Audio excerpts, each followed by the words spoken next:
ರಿಷಬ್ ಬಗ್ಗೆ ಏನು ಹೇಳೋದು. I am so proud of you. I am really proud of you.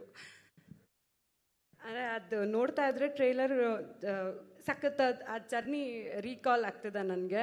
ಅಂದರೆ ಒಂದಿನ ಒಂದು ಕತೆ ತಲೆಗೆ ಬಂದು ಅದ್ರ ಬೆನ್ನು ಹಿಡಿದು ಅವ್ರು ಹೋಗಿರೋ ರೀತಿ ಆಗಿರ್ಬೋದು, ಅದ್ರ ಜೊತೆಗೆ ಏನೇ ಅಡೆತಡೆಗಳು ಬಂದರು ಅದನ್ನೆಲ್ಲ ದಾಟ್ಕೊಂಡು ಅದು ಹಾರ್ಡ್ ವರ್ಕ್ ಅಂತ ಎಲ್ಲ ಐ ಥಿಂಕ್ ಈ ಸಿನಿಮಾಗೆ ಹೇಳೋಕ್ಕಾಗಲ್ಲ. ಯಾಕಂದರೆ ಆ ಹಾರ್ಡ್ ವರ್ಕು, ಶ್ರಮ, ಶ್ರದ್ಧೆ ಅದನ್ನೆಲ್ಲ ದಾಟ್ಕೊಂಡು ಹೋಗಿದೆ.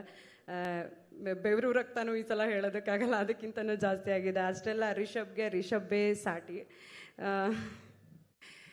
ಸೊ ಆ ದೇವ್ರ ಆಶೀರ್ವಾದ ಯಾವತ್ತೂ ನಮ್ಮ ಮೇಲೆ ಹೀಗೆ ಇರಲಿ. ಹಾಗೇನೆ ಮಾಧ್ಯಮದವರಾಗಿರ್ಬೋದು, ಕನ್ನಡ ಜನತೆ ಕಾಂತಾರ ಒಂದನ್ನು ನಮ್ಮ ಸಿನಿಮಾ ಅಂತ ತೊಗೊಂಡು ಅದನ್ನು ದೇಶದಾದ್ಯಂತ ತೊಗೊಂಡು ಹೋಗಿದ್ದೀರಾ. ಈ ಸಲನೂ ನಮ್ಮ ಸಿನಿಮಾ ಅಕ್ಟೋಬರ್ 2ಕ್ಕೆ ವಿಜಯದಶಮಿ ದಿನ ರಿಲೀಸ್ ಆಗ್ತಿದೆ. ನೀವೆಲ್ಲರೂ ಅದನ್ನು ನಮ್ಮ ಸಿನಿಮಾ ಅಂತ ಒಪ್ಕೊಂಡು ಆಶೀರ್ವಾದ ಮಾಡಬೇಕು. ರಿಷಬ್ನ ಇಲ್ಲಿ ತನಕ ಹೇಗೆ ಆಶೀರ್ವಾದ ಮಾಡ್ಕೊಂಡು ಬಂದಿದ್ದೀರಾ ಹಾಗೆ ಮಾಡಬೇಕಂತ ಕೇಳ್ಕೊಳ್ತೀನಿ. And it is not easy writer ಆಗಿ, ಆ್ಯಕ್ಟರ್ ಆಗಿ, ಡೈರೆಕ್ಟರ್ ಆಗಿ ಈ ಥರ scale not in terms of budget.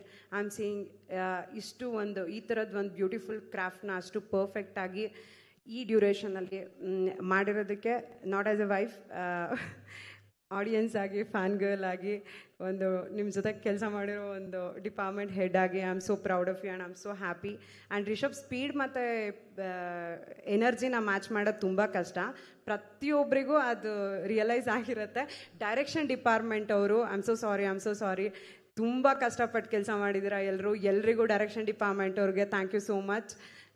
ಇನ್ಯಾವುದೇ ಡಿಪಾರ್ಟ್ಮೆಂಟ್ ಮಿಸ್ ಆಗಿದ್ರು ಯಾರೂ ಬೇಜಾರು ಮಾಡ್ಕೊಬೇಡಿ. ನನ್ನ ಪರವಾಗಿ, ರಿಷಬ್ ಪರವಾಗಿ, ಕಾಂತಾರದ ಪರವಾಗಿ ಎಲ್ರಿಗೂ ಥ್ಯಾಂಕ್ ಯು. ಇದೇ ಥರ ಇಷ್ಟೇ ಪಾಸಿಟಿವ್ ಮೈಂಡ್ಸೆಟ್ಟಿಂದ ಏನೇ ಕೆಲಸ ಮಾಡಿದ್ರು ಅದಕ್ಕೆ ಖಂಡಿತ ಒಳ್ಳೆಯದಾಗತ್ತೆ, ಒಳ್ಳೆಯದಾಗಲೇಬೇಕು. Thank you.